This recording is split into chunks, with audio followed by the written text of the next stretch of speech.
Hola chicos, otra vez. Bueno, vamos a continuar con Pedro Calderón de la Barca, ¿vale? Ya estuvimos viendo a Lope de Vega, hoy vamos a continuar con otro de los dramaturgos del barroco. Mirad, en la página 51, ahí tenéis los apuntes sobre su biografía y sobre las características de su obra, ¿vale? Empezamos por la parte de la biografía. Diciendo que, bueno, Calderón de la Barca pues, estudió en la universidad, en las universidades de Alcalá de Henares y de Salamanca, se ordenó sacerdote y llegó a ser el capellán del rey. Y además fue el autor preferido de la corte. Referente a las características de su obra, tenemos que apuntar que el número de personajes es menor que el de Lope de Vega. Y referente al estilo, utiliza recursos para lograr la belleza formal de sus composiciones. Referente a los temas, vamos a ver que a partir de los temas que aparecen en sus obras podemos hacer la siguiente clasificación. En comedias de capa y espada o de enredos, ¿vale? Las comedias, este tipo de comedias son un subgénero teatral, donde destacaremos la obra del alcalde de Zaramea y la dama duende. Después destacamos otras que son hay que decir que los temas que tratan de estas comedias los temas principales son la honra y el enredo. En los autos sacramentales, estas obras se representan durante la festividad del Corpus. Son obras en las que pues diferentes personajes dialogan entre ellos pero encarnan, digamos, ideas abstractas, ¿de acuerdo? Pues, por ejemplo, imaginaos que un personaje representa el amor, otro representa el odio, ¿de acuerdo? Se refiere a eso. Y finalmente, otra de los temas son los dramas filosóficos y morales, donde, pues aquí sí que son temas más profundos, que son, pues, el sentido de la vida, la libertad o la religión. Con ello, vamos a pasar ahora a hacer lo mismo que hicimos con Lope. Vamos a ver en la página 52 y un poquito de la 53 diferentes aspectos pues, de sus diferentes obras. La primera que tenéis, y probablemente la más conocida de Calderón de la Barca, es La vida es sueño.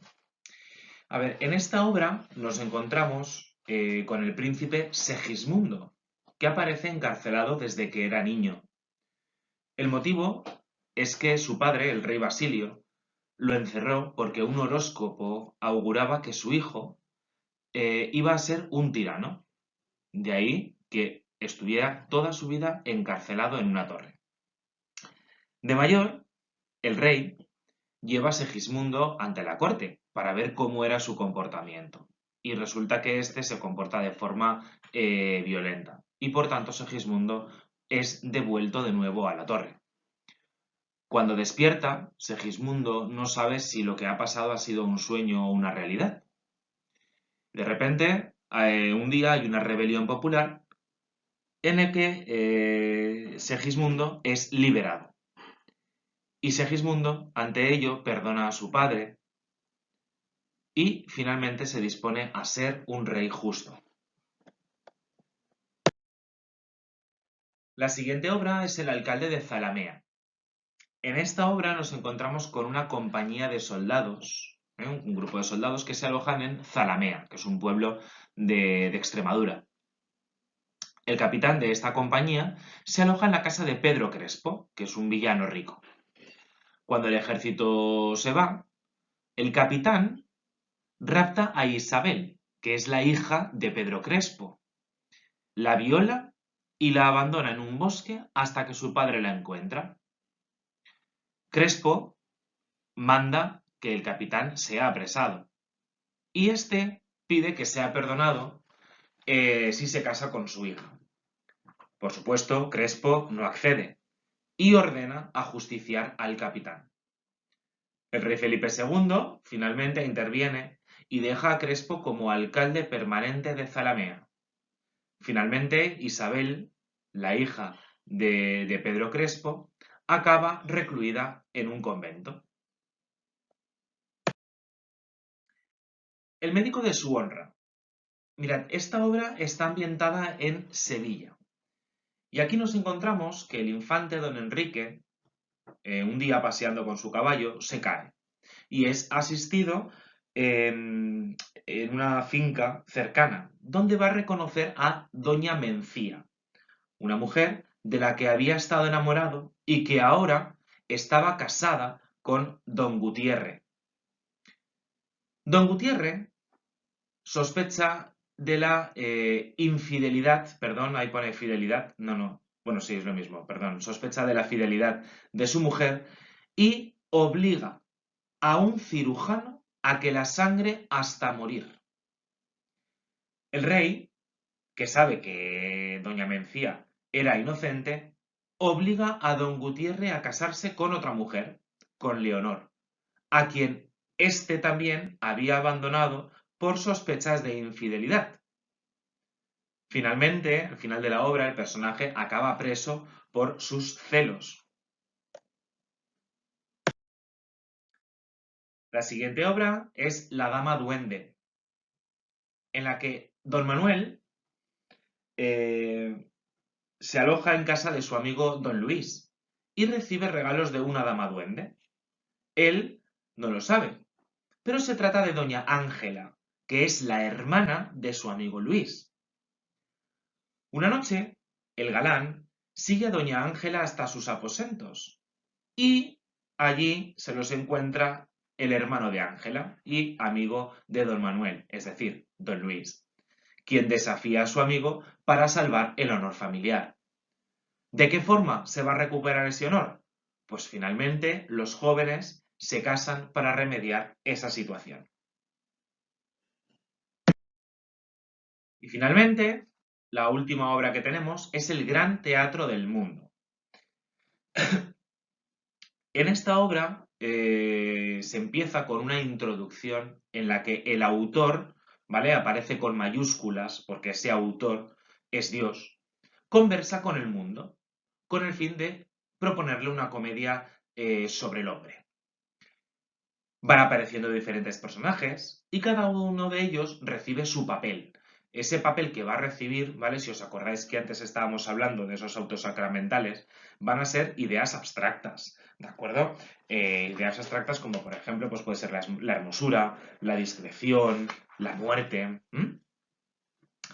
El autor preside la obra desde un globo terrestre, realzando la importancia de cada uno de los actos mediante un estribillo, que es siempre el mismo. Haz el bien, que Dios es Dios, repetido por el personaje que representa a la ley. El mundo, que también es otro personaje, hace a veces también de la muerte y va quitando, va eliminando esos papeles al rey, a la hermosura, a la discreción, y se describen sus sentimientos y emociones de temor o resignación. Finalmente, los personajes se presentan de nuevo ante el autor. El globo está abierto y en él se encuentran a Dios, que está esperando para la cena eucarística, a todos aquellos personajes que han hecho bien su papel. ¿Qué significa eso? Aquellos personajes que han obrado según los valores cristianos y altruistas. Bueno, pues vamos a continuar con el teatro barroco europeo, ¿vale? Es mínimo, ¿eh? Muy poquito, lo tenéis en la página 53 y con esto habríamos acabado ya todo lo relacionado con el género teatral. Mirad, simplemente del teatro barroco europeo, que sepáis que vamos a destacar a dos autores, en Francia a Molière con el Tartufo y en Inglaterra a William Shakespeare, ¿vale? Nosotros nos vamos a centrar especialmente en William Shakespeare, ¿vale? Fijaos, William Shakespeare es dramaturgo y poeta inglés, conocido como el mejor de los tiempos.